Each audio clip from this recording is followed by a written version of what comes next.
He will press you to stretch you. God is a loving Father, and He always gives you not what you want, what He should give you, what is the best. He will not rather give you what you want, rather He will give you the best to your life. So it's a journey. Faith is a journey. Faith, you must practice it. You must expand it. You must stretch it. The more you experience, the more you stretch your faith, it will get expanded. My dear friends, so He has to stretch you. He has to pull you aside, push you, sometimes break you to make you grow. So it's a journey. It's a painful journey. That's how He will take you into a journey.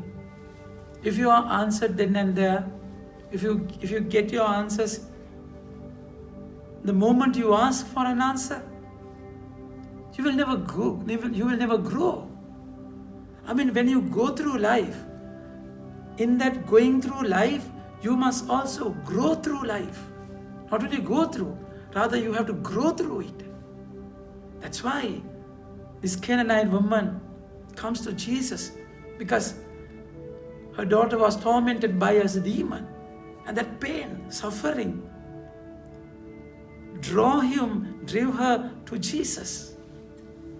And all our pain, all our failures, our problems, is the kind of infrastructure, the meeting place of you and God.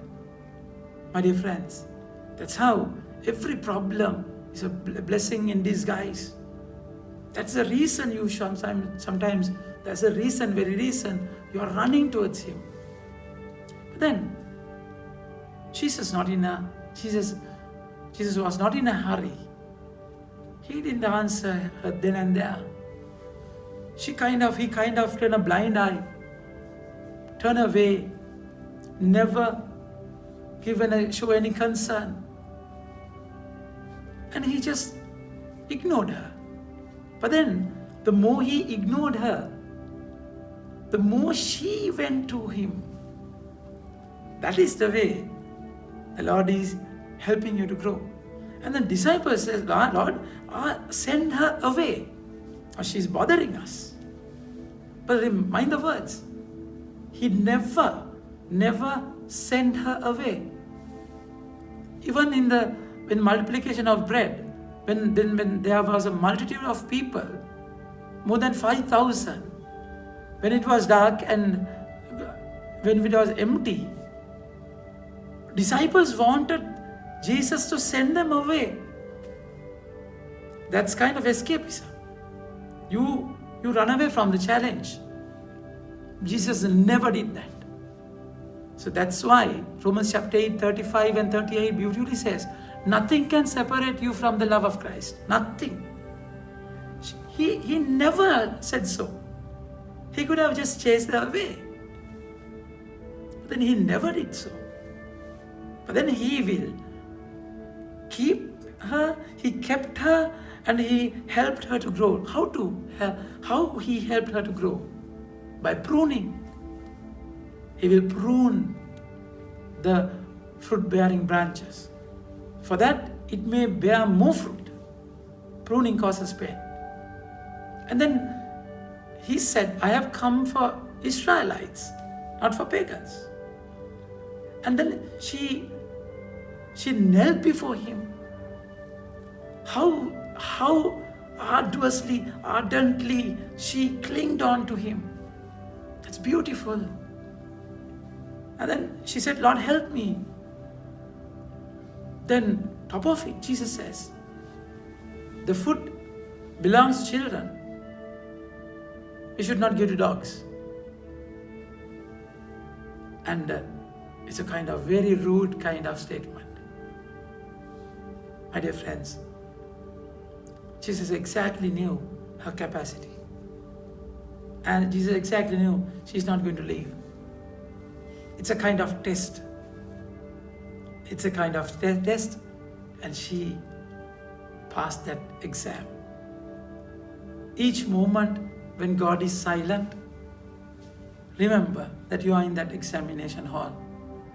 The teacher who teaches you, who corrects your mistakes at the examination hall, she's silent. That's the very same teacher. She will not help you there because you have to pass the exam. So when He's silent, remember that you are at the exam.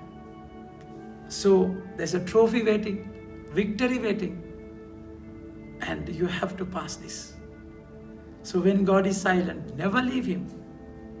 Persuade, push yourself towards Him. Don't, as Jacob fought with the angel of God, fight with him, hold on to him, wrestle with him. Not fighting, rather wrestle with him. Never leave him. As the widow never left that judge, as a friend, he never felt tired of asking for bread in the night. Persevere in your endeavor. Never leave him, hold on to him. Sometimes he can be really rude to you. He might show that he is rude because it's an exam. So he will press you to stretch you. That's out of love. Don't worry. He's there with you always. Don't ever doubt His love, my dear friend. Amen.